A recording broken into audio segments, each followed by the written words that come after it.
हे भगवान, ये सब क्या है जी? देखिए तो इस बोरी में इतनी मोटी मोटी मिर्च कहाँ से आई?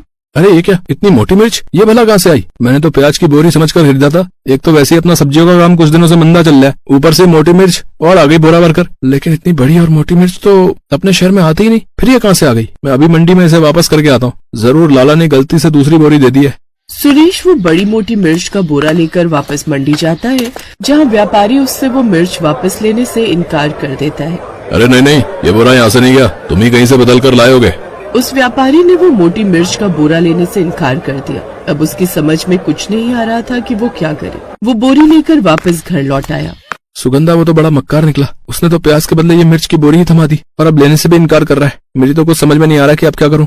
कोई बात नहीं जी, हम अपनी दुकान में से रखकर बेचने की कोशिश करेंगे, क्या पता कोई ग्राहक इसे खरीद ही ले। सुरेश और सुगंधा के घर के नीचे ही उनकी एक छोटी सी दुकान थी। उस दुकान में वो सब्जियां बेचा करते थे। उस रोज उन्होंने कुछ सब्जियों के साथ उस मोटी मिर्च को भी बेचने के लिए लगा दिया। शाम को कुछ ग्राहक उनके पास आए भी, लेकिन जैसे ही वो मोटी मिर्च उन्होंने देखी, वैसे ही सब उसका मजाक उड़ाने लगे। सुरेश भाई, ये 1 किलो आलू कैसे कितने के? जी 30 रुपए किलो। अच्छा ठीक है, 1 किलो पैक कर दो। तभी उस ग्राहक की नजर उस मोटी मिर्च पर गई। अरे ये क्या सुरेश भाई, ये मिर्च का शहंशाह है क्या? है इतनी मोटी मिर्च तुम कहाँ से ले आए भैया, और इसका करोगे क्या? ये बिकने के लिए आई है मोहन भाई, अगर तुम्हें चाहिए तो बोलो, अभी तोल दो, सिर्फ 10 रुपए किलो है। कैसी बातें करते हो सुरेश भाई, इतनी बड़ी मिर्च को तो कोई फ्री में भी दे दे तो भी मैं ना लूं, इसको खाकर किसी को मरना थोड़ी है।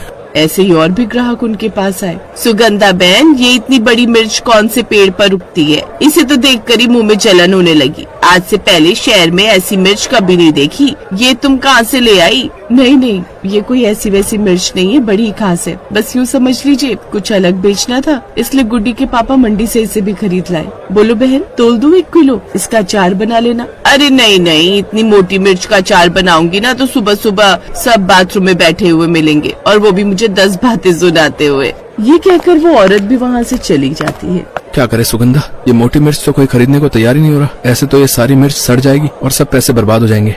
आप ठीक कह रहे हो, एक तो वैसे ही घर में खाने के लिए बहुत थोड़ा बचा है, और इस तरह से इनको बर्बाद करेंगे तो कितना नुकसान होगा। नहीं, हमें कुछ न कुछ तो सोचना पड़ेगा। हाँ, क्यों न मैं इसमें उबले हुए आलू का मसाला भरकर इसके पकौड़े बनाऊं।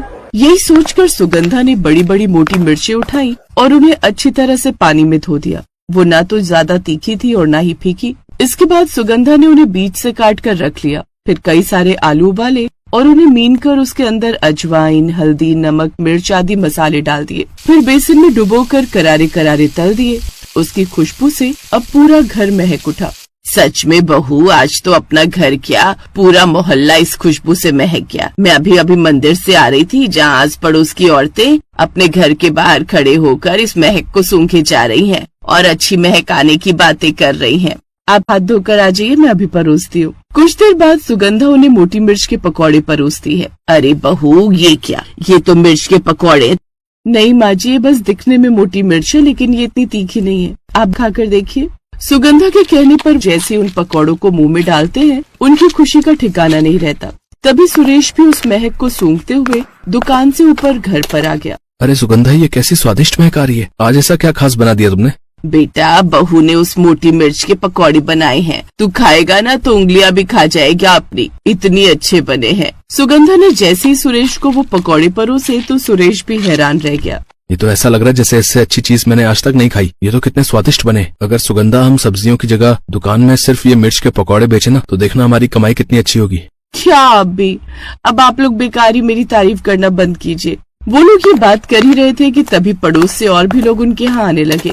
अरे गायत्री, आज तेरे घर से बड़ी अच्छी महक आ रही है। सच कहूँ तो मैं खुद को आने से रोक नहीं पाई। बता तो आखिर बहू ने ऐसा क्या खास बनाया है? हाँ, तू 2 मिनट रुक जरा। बहू, उर्मिला बहन के लिए भी वो लेकर आना। सुगंधा उर्मिला को भी वो पकौड़े खाने को देती है, जिसे खाते ही वो भी वही बात कहती है जो सुरेश कह रहा था। उसके पकौड़ों की तारीफ करके वो वहाँ से चली जाती है। देखा बहू, इसका भी कहना वही है। हाँ माँ जी, मैं अभी काम करती हूँ, आस पड़ोस में भी ये मिर्च के पकौड़े बेच कर आती हूँ। क्या पता सबको पसंद आ जाए और ऐसे ही ग्राहक भी बन जाए। और सुनिए, हम कल से ही अपनी दुकान में ये मोटी मिर्च के पकौड़े बनाकर बेचेंगे। अब सुगंधा ऐसा ही करती है।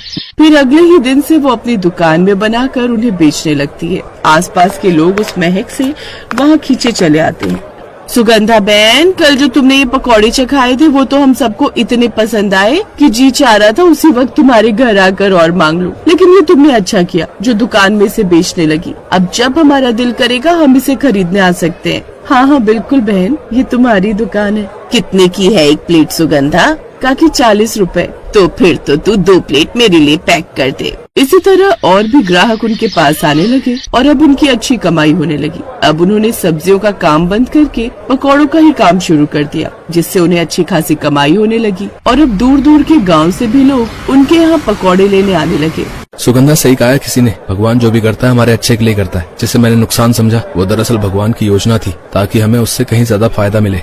बिल्कुल सही कहा जी आपने। कल तक जो हमारी दुकान में रखी मोटी मिर्च का मजाक उड़ा कर जा रहे थे, आज वही उसके बने पकौड़े खाने के लिए लाइन में लगे रहते हैं। तभी सुगंधा को किसी की आवाज आती है, बहू 10 पकौड़े और दे दो, साथ में मीठी चटनी भी। जी काकी, बस अभी पैक कर देती हूँ। सुगंधा और सुरेश एक दूसरे की तरफ मुस्कुरा कर देखते हैं और फिर ग्राहकों को गर्मा गर्म पकौड़े तल कर देते हैं। अब वो दिन के 2 से 3 हजार रुपए आसानी से कमा लेते, जिससे अब उनकी गरीबी दूर होने लगी और अब वो लोग खुशी खुशी रहने लगे। किसी ने सच ही कहा है, भगवान जो भी करते हैं, किसी ने सच ही कहा है, भगवान जो भी करते हैं उसमें हमारी भलाई ही छुपी होती है। भले ये बात तुरंत समझ न आए, पर समय अपने आप सब साफ कर देता है। भरोसा रखिए, भगवान के घर भले ही देर है, लेकिन अंधेर बिल्कुल भी नहीं। वो जब देता है तो छप्पर फाड़ कर देता है।